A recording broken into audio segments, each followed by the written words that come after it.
آج کے اس ویڈیو میں سرخ بچھڑے کی قربانی کے متعلق کچھ حقائق بتائیں گے، تھرڈ ورلڈ وار کے متعلق بتائیں گے اور قیامت کی کچھ نشانیوں کے بارے میں آج کی ویڈیو میں بتائیں گے۔ مسلمانوں کا مسجد اقصی کے ساتھ کیا تعلق ہے؟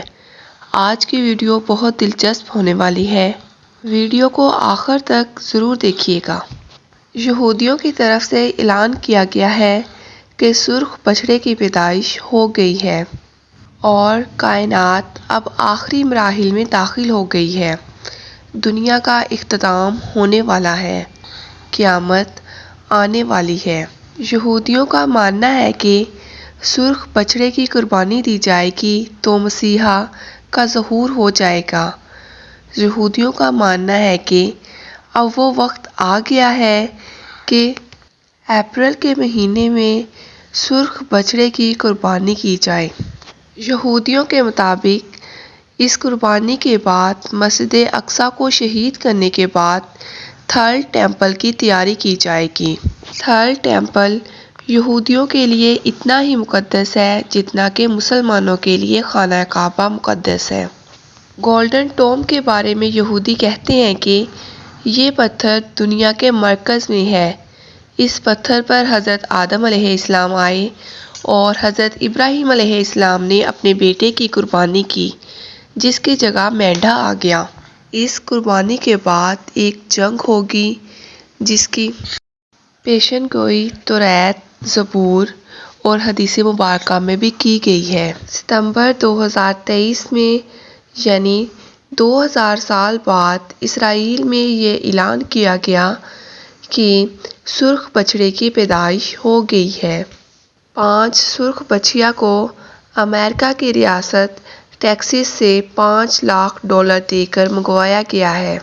اسرائیل میں بہت احتیاط کے ساتھ ان کی نگرانی کی جا رہی ہے کیونکہ ان کو مسجد اقصی کے سامنے پہاڑ پر ذبح کیا جائے گا۔ اس کے بعد یہودی قوم اپنے خانہ کعبہ یعنی تھرڈ ٹیمپل کی تیاری کریں گے جس کو اب 1 سال سے بھی کم وقت رہ گیا ہے۔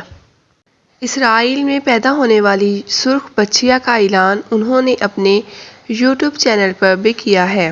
اس ویڈیو میں گائے اور اس کو جنم دینے والی سرخ بچھیا کو بھی دکھایا گیا ہے۔ ویڈیو میں بتایا گیا ہے کہ یہی وہ بچیا ہے جس کا انتظار یہودی پادری صدیوں سے کر رہے تھے۔ یہودی ربیوں کا ماننا ہے کہ اس قربانی کے بعد وہ اپنی کتاب میں بتائے گئے احکامات کی تعمیر کریں گے۔ ناظرین، اس وقت دنیا میں عیسائی اور یہودی دونوں ہی بہت خوش ہیں۔ دونوں مذہب کا ماننا ہے کہ اس سرخ بچھیا کے بعد ان دونوں مذہب کی یعنی عیسائیوں کی اور یہودیوں کی حکومت ہوگی۔ ان کے مطابق ایک اس طرح کی سرخ بچھیا کی قربانی دی جائے گی جس کے جسم کے تمام بال سرخ ہوں، ایک روواں بھی کسی دوسرے رنگ کا نہ ہو، اور جب تک اس کی قربانی نہیں ہوتی اس وقت تک مسیحا نہیں آئے گا۔ ہیکل سلیمانی کی تعمیر صہیونیوں اور یہودیوں کے لیے بہت اہم ہے۔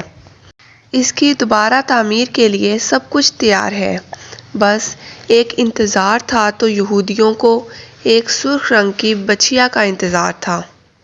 یہودیوں کے مطابق ابھی وہ ناپاک ہیں۔ اگر انہوں نے ناپاکی میں تھرڈ ٹیمپل کی تعمیر کی تو ان پر بڑی آسمانی آفت آئے گی۔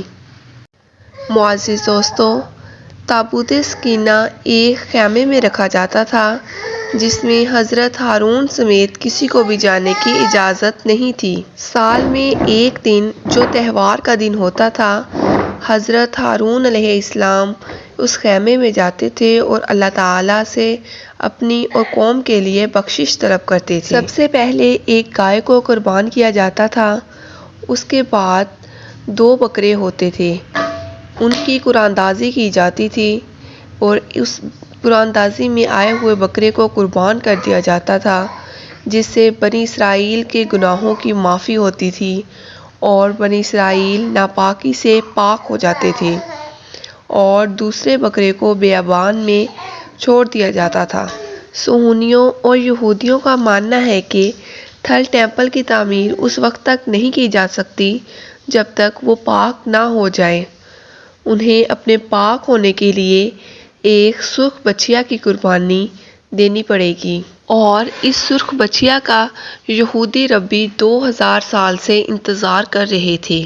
یہ سرخ بچیا ان تمام شرائط پر پوری اترنی چاہیے جو کہ یہودیوں کی کتب میں موجود ہیں، یعنی یہ مکمل طور پر سرخ رنگ کی ہونی چاہیے، اس کے جسم پر ایک تل بھی نہیں ہونا چاہیے، یہ بے داغ ہونی چاہیے، اس کا ایک بال یا ایک رواں بھی کسی دوسرے رنگ کا نہیں ہونا چاہیے۔ کچھ یہودی ربی 2 بالوں تک چھوٹ دیتے ہیں کہ 2 بال کسی اور رنگ کے ہو سکتے ہیں، لیکن یہودیوں کا اصل عقیدہ ہے کہ اس بچیا کا ایک بال بھی دوسرے رنگ کا نہیں ہونا چاہیے۔ کئی دفعہ ایسی بچیا کو ڈھونڈ بھی لیا گیا، لیکن یہ یہودی مذہب کی کتب کے مطابق تمام شرائط پر پوری نہیں اترتی تھی۔ چونکہ سرخ بچیا کہیں سے بھی دستیاب نہیں ہو رہی تھی، اس لیے صہیونیوں کے صبر کا پیمانہ لبریز ہوتا جا رہا تھا۔ انہوں نے ایک شارٹ کٹ نکالا۔ یہودیوں کو جب یہ پتہ چلا کہ ٹیکساس کے فارم میں ایک ایسی گائے موجود ہے جو کہ سرخ تو نہیں بلکہ ان کی شرائط کے قریب قریب ہے، ماہرین اس فارم میں پہنچے اور انہوں نے اس گائے کے ایمبریوز اور انڈے حاصل کیے۔ اس کے بعد اسرائیل میں جہاں گائے کی افزائش ہوتی تھی، بے عیب سرخ رنگ کے بچڑے کی پیدائش کی کوشش شروع کر دی۔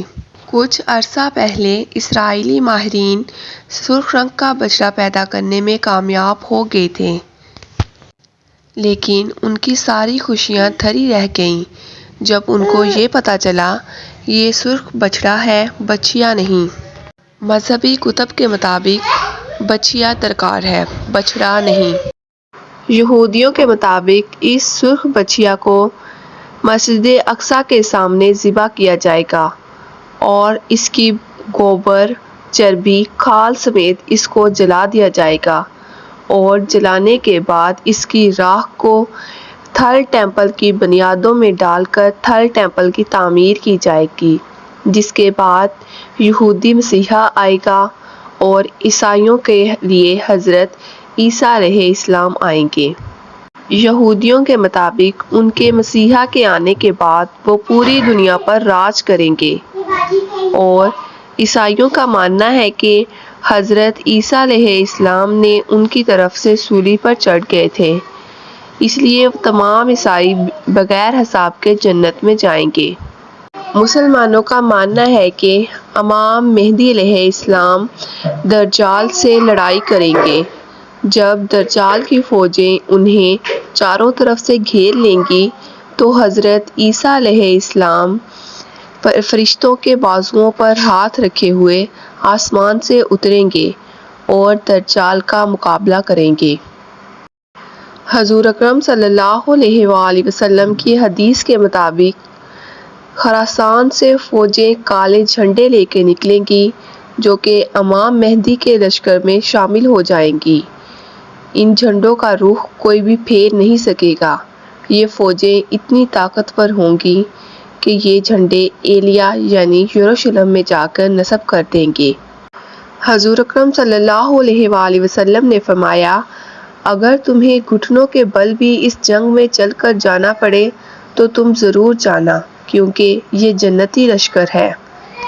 خراسان کے علاقے میں پاکستان، افغانستان اور ایران کا کچھ حصہ آتا ہے۔ ان میں سے کسی ملک میں خلافت کا نظام قائم ہو جائے گا، تبھی یہ تمام ملک مل کر یعنی خراسان سے کالے جھنڈے لے کر جائیں گے اور امام مہدی کے لشکر میں شامل ہو جائیں گے۔ حضور اکرم صلی اللہ علیہ وآلہ وسلم کے فرمان کے مطابق یہ جنگ اتنی خون ریز ہوگی کہ اگر کسی انسان کے 100 بیٹے ہیں تو ان میں سے ایک بچے گا اور 99 مارے جائیں گے۔ اللہ تعالیٰ سے دعا ہے کہ اللہ تعالیٰ ہمیں دجال کے فتنے سے دور رکھے، دجال کے فتنے سے اپنی پناہ میں رکھے، آمین۔ معزز ناظرین، کامنٹ سیکشن میں آمین ضرور لکھیے گا۔